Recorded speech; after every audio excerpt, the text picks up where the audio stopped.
Hey, Zach, how are you? Hey, what's happening? How we doing? We're doing good. First of all, thank you so much for joining me today. I am so excited to talk to you. You have no idea. I hope you're ready. This is going to be like 10 out of 10 energy level. Well, as from one fan to another, super excited to talk as well. Alrighty, so I know that you spent some time in OVW, and for our listeners who don't know, that's developmental promotion to create like the future wrestlers of tomorrow. Was the band already formed when you were in OVW, or were you still solo at that time? So my brother's gonna hate me for misremembering when we actually started. I want to say we started the band in 2003, Hmm. but he'll probably correct me and say 2001. Hmm. I have a little bit of dyslexia, so I'm gonna miss it one way or the other. It's Yeah. around 20 years, either 21 or 19. I can't remember. So we were still in middle school when we started the band. I was well into my 20s when I went down to OVW. Yeah. So So yeah, the band had been working. that's crazy. So 20 years, and in that journey, what do you like what's would you say is like the most helpful thing that you've learned along that way, because a lot of bands don't make it to 20 years. So this will sound contradictive a little bit, but it's like listening to yourself and your gut Yeah. a lot more, and but also going out and absorbing as much information, whether it be through music or just through regular entertainment, Yeah. on what I wanted, either as a persona on stage as a persona or just musical influences. Make sure I'm absorbing as much as possible without just blatantly stealing. And then also believing in that, hey, what I'm saying here is the correct thing to do Yeah. moving forward, which was very tough to do right at the beginning. When we first started writing, it was just a big collaboration, and we all agreed that it sounded nice, or it sounded good enough to be performed. And then when we kind of got discovered, I took a big old step back and was humbled by somebody that was far better than me at that time as a musician, and learning that my gut still wasn't wrong in those scenarios, but I was just so overwhelmed by somebody that knew so much more than I did at that time that I kind of went away a little bit. So getting back on that track, and Cody, and it's actually Zack Ryder, if anybody, Miz kept us rolling. He's always been a big fan of us, and he always gave us credit whenever he was out and about. But Zack Ryder reached out kind of when his career was dwindling. Matt Cardona, Hmm. when his career was dwindling, we had asked him. Well, actually, the fans had asked us to do a cover of Radio. So we did it because we're super big wrestling fans. We did this cover of Radio, and then he asked if we could use it on True Long Island Story. He used it, and then he ended up using it on SmackDown a few weeks later. And it's just like he got us back on track, and then we started writing again, and then no Cody thing happened. Not to jump Yeah. into where we need to go already get there, but it's been a journey for the 20 years, but we've had help along the way. But at the same time, getting our gut back, getting my instincts back has been that would be my best pure advice to give anybody that wants to do any sort of entertainment. Go with your gut. Yeah. So every band has their own sound, or sometimes they take inspiration from other musicians. So do you think that Downstate has that one set sound and specific genre? Or do you think you guys are a little mix of everything? Um, if we inspirationally, we take from Seven Dust and Linkin Park a lot. That's what we grew up listening to the most as a collective unit. But um, most of our wrestling stuff is like rap rock, so it's closer to Limp Bizkit, who we love, who was always big part of the wrestling scene. But I mean, I listen to R&B and rap a lot more. The bass player roommate, also lead singer, or also singer in the band. He's a folk guy, big old folk guy. So we draw from everywhere. But if there was a sound, it'd be closer to that rap rock thing that people know us for. Our albums are not so much there, but all of our wrestling stuff is a lot more rap rocky. Yeah. Now, Zach, having stepped into the ring yourself, do you think that that's kind of changed the way that you create music? Like, do you, think of like, oh, you know what, this kind of sounds like a theme song. This is not like an album song. This is a little bit more wrestling than it is like for the album. I think at heart, I've always been a wrestler and always kind of wrote that way whenever I'm in the writing room with the guys. Yeah. It's always been kind of anthem-y. I want the crowd to be a part of everything I'm doing at all times. But yes, I would say for the better in job world, with writing music, getting in the ring and knowing what people react to. We actually just did something for my buddy Mims, who's down in NWA. Yeah. And I mean, this dude is white meat babyface. He's awesome guy. Good smile. Kids love him. He knows how to work for the kids. And I was just like, he didn't have any. My brother had written him about a year ago this entrance theme, and I hadn't put words on it yet. I hadn't really seen him wrestle. I'd worked him before, in the ring, but I'd never really seen him wrestle from the outside, besides just little YouTube clips and stuff like that. Getting to see him live down in Nashville a couple months back, I was like, oh, this dude, I got it. So we did this big strong anthem for him. I think it's going to go over big for him when he returns. He's coming back from an injury right now, but I think hopefully he's using this when he comes back, and I don't think the crowd has any choice but to cheer for the guy when he comes out to this music.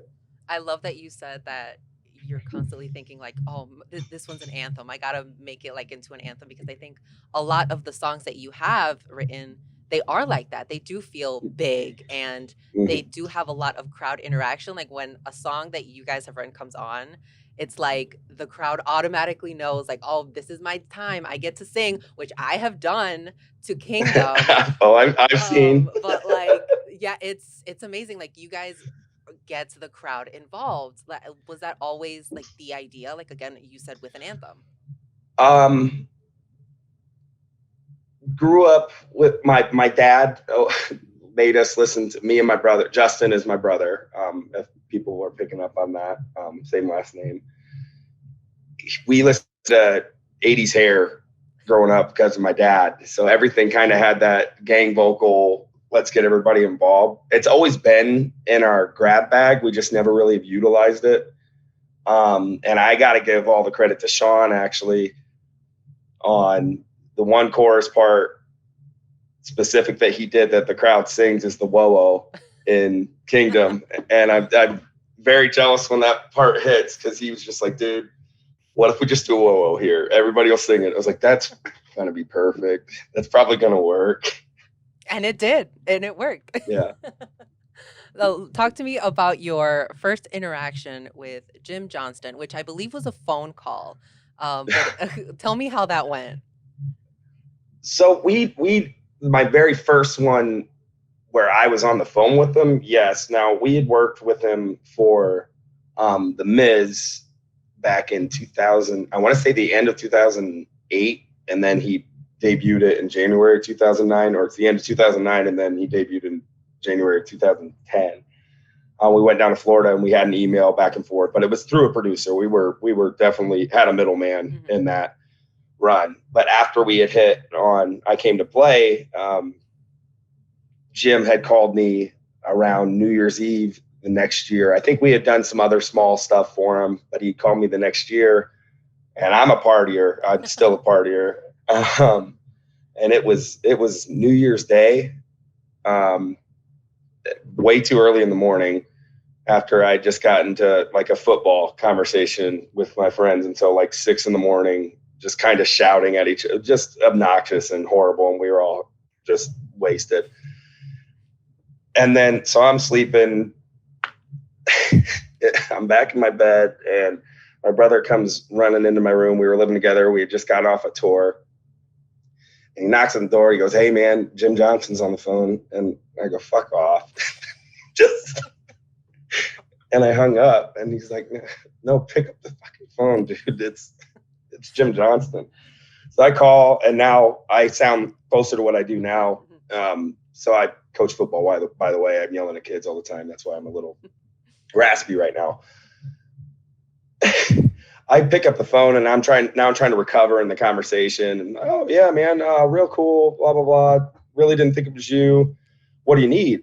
And he goes, hey, I got this thing for Drew McIntyre, Broken Dreams. Do you think you can do it? And confident, bullshitting, yeah, I can do that. No problem. He's like, well, we kind of need it done like tonight. Oh, geez. So I go, I sing it terribly, absolutely terribly. They use it for like a week. They post a link to it in the magazine because the magazine was still out. Yeah.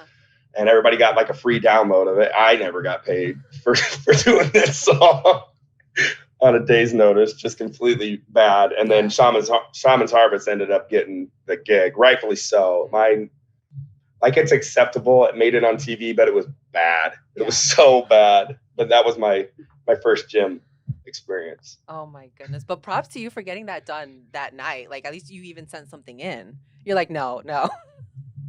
Well, that's a learning experience, though. I should have told him I can do it maybe tomorrow. Yeah, maybe not right now, but when I can get studio time. No, I tried to make everybody happy to the detriment of me on that one, for sure. So you mentioned that The Miz is like one of your supporters, and a lot of other wrestlers have been very, very supportive. But you also have the theme songs for Britt Baker, which is her current theme, which I also love. Huge fan of Britt Baker. You said that rendition of Zack Ryder's theme song.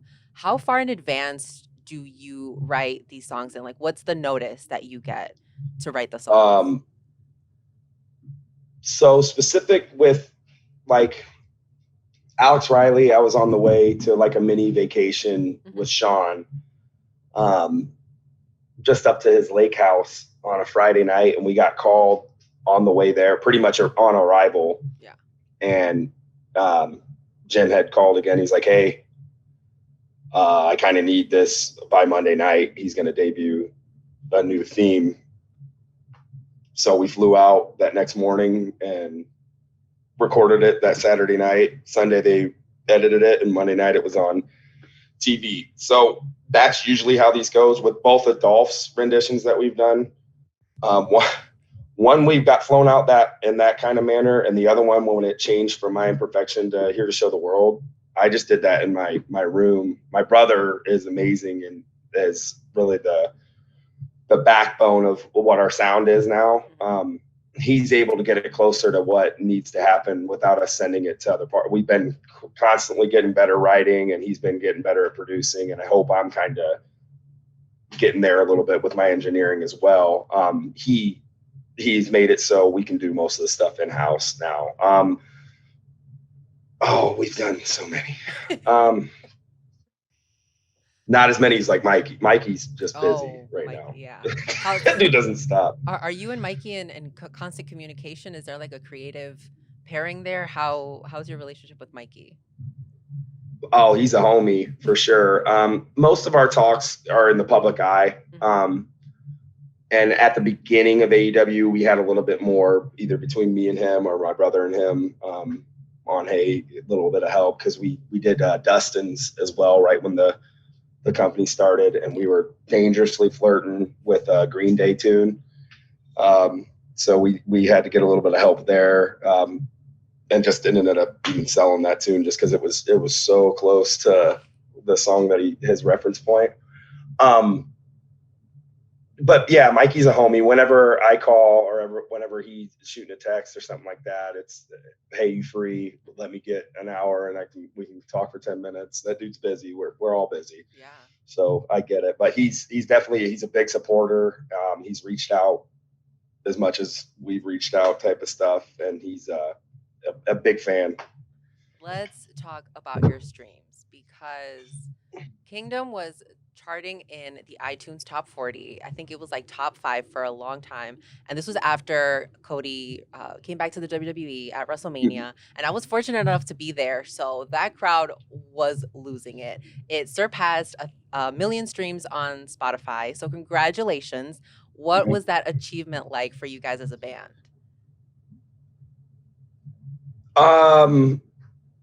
It's overtaken and it sounds so bad. Like Miz gave us the alley.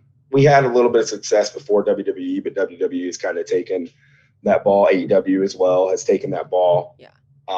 Because we had a little bit of success with like MTV and VH1 and ESPN prior to WWE kind of grabbing us. When Miz debuted the song for the first time, that was a humongous moment. Cody being in the circle and knowing that it was happening, actually with Cody, has surpassed any of the moments by far. There's another big writer, Cardona, winning the IC, and our song being a part of that. That was really cool as well. So these are iconic moments that'll never ever die in wrestling history, and for us to be a part of it. There's another one like Sting's debut. Dolph Ziggler won that. I believe it was a Survivor Series match or some kind of elimination match Survivor, and Dolph got the pin, and then Sting's debut has us behind it. Like these are humongous moments. So that would probably be like off the top of the head. I know how I popped for those bigger than anything. So, but Cody's WrestleMania, it's most recent, but it's probably my favorite moment. Yeah, another big moment, I would say. I was also at the AEW Revolution where you guys performed that song, and I was like super excited because we got to kind of maybe see you guys like set up. So we were like, okay, there's a band coming, like what's happening? And Cody comes out, and then the whatever the cover was, it rises up, and we were like, oh my God, it's his theme song. This is crazy, a live performance. And you were wearing like a Chicago Bulls jersey, like you were ready to go. So how are you feeling before and after that performance? What was it like for you guys? So not to give, we never know. It's still kind of by the seat of your pants, even though we're aware. If anything, Cody and AEW have done, and I hope it changes a little bit. We were able to plan a little bit better with them. With WWE, we never know that they're using it until they use it. Yeah. Type of stuff. So it's still just kind of on the back end. We knew probably 10 days, maybe 2 weeks before we were performing that it was actually a go. Set up all of our stuff. We kind of have the drummer at the time was a hired gun. Really, really good friend. We had played with him prior to that. He ended up being a stud on stage. He couldn't hear his click at the beginning. So really fun moment. I'm yelling at my brother because the crowd, as soon as the heat comes up, we can't hear anything. And he's got the in-ears in. And I said to my brother, which we hadn't rehearsed, I was like, watch his hands. He goes, what? And they starting. So if you listen to the playback on it, you can hear him kind of like soft hit. I want to say he's hitting the hi-hat, but we just start doing a 2 count and he misses on the first one. It's on time, but it's just real soft because he's just trying to guess if he's on or not. I just told my brother to watch his hands before we go. That day was a lot of meeting, just hanging out and meeting people and just enjoying Chicago, and then drinking. Yes. Malort's, baby. Yeah, you can. Oh my God, Malort is so intense. If our listeners, if you guys have never had Malort, I don't think there's any type of way that you can prepare yourself for it because it's just really intense. This is a shameless plug for Malort, but I'm down if they want to sponsor us. If anyone wants to sponsor this episode, Malort specifically, reach out. All right, let me know. Let's talk about Cody Rhodes since we're talking about your performance that you had with him. When Cody left WWE and he goes on Twitter and he says, all right, I think I need a theme song. At what moment do you guys go, I think we can do it? Immediately. Right, as soon as you saw it. Well, again, we were Zack, Matt had kind of got us rolling again because it was right around the time of the Hype Bros and him using that for a little bit before he inevitably changed to whatever their tag song was. But it got us a little bit, the ball rolling a little bit. Like Twitter is our best friend for sure. We've gotten a lot of business off of it. And I just been a little bit more active because I've been getting talked to a little bit more. And then Cody had come up on my timeline and had put 2 reference songs, and one of them being "Bring Me the Horizon" song that I actually would walk out to when I was wrestling. I was like, one, I love the song and the band. 2, I know Cody has been one of. I did a dashing version of him back in WWE as well that didn't get used. Um, I have been behind that dude since day one. It's just he's a great storyteller in the ring. He had that really, really good run where I thought he was going to be the guy. Every match just was super passionate. He's barely really active on social media. You feel like you know the guy. So at that point, I had never met him. And I just reached out to my brother. I was like, hey, reach out real quick and see if we can give it a shot. He DM'd us back and said, yeah, man, give it a shot. Why not? Let's see if we like it. And he liked us from all the stuff that we had done. So that night, Sean and I went to our practice area, our studio area, drank a box of wine, and about 2 hours into it, I wrote the Hard Times promo. I had rehashed that into the song, and I was like, dude, he's gonna love this, or he's absolutely never gonna talk to us again. We sent out a rough track of it with all the lyrics all the way done, and he had highlighted that part and a few other parts. I was like, and he goes, yeah, can you get this recorded? I love it.